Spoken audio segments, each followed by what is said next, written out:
This video is an introduction to the DIME model for people who are studying collective action. And I want to talk to you about 3 reasons we think this model is cool.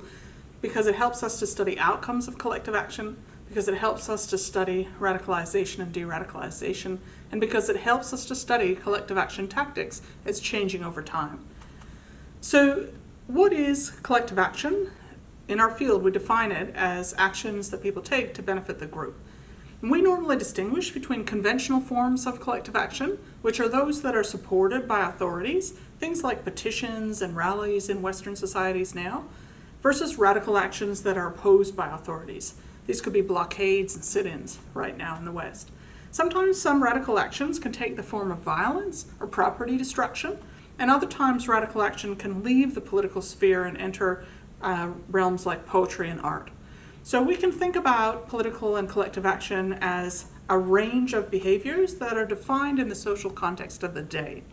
The reason why that's helpful is because in the DIME model, we start to understand that activists will choose from the repertoire of action that they have based on what seems to be working.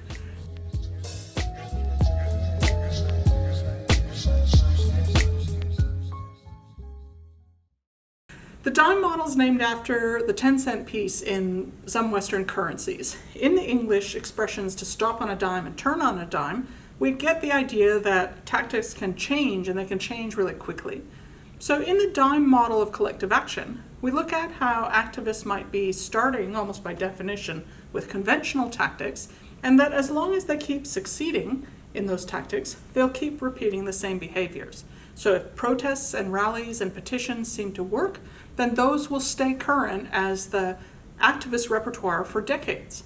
But if there's a sense that policymakers stop listening when people are pulling those triggers and asking for social change, then the trajectories of action will diverge. And we said that activists will take one of 3 different trajectories.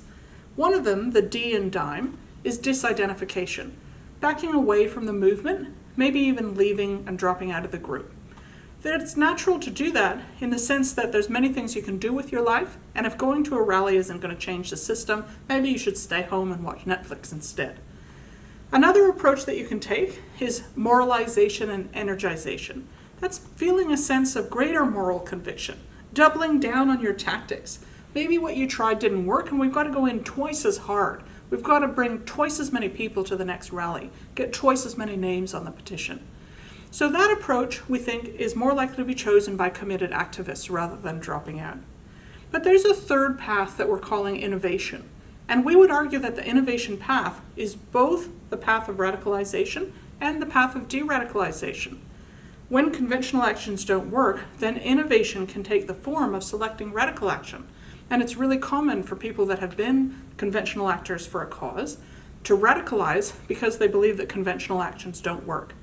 But you know what? It's also common for people that have been radical actors for a cause to de-radicalize because radical actions don't work either, and system change is hard.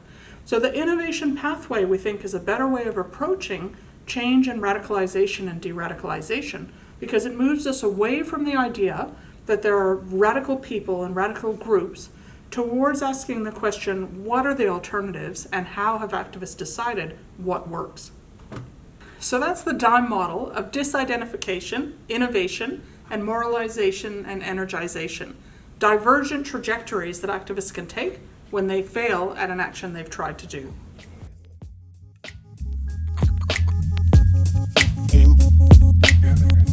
Together.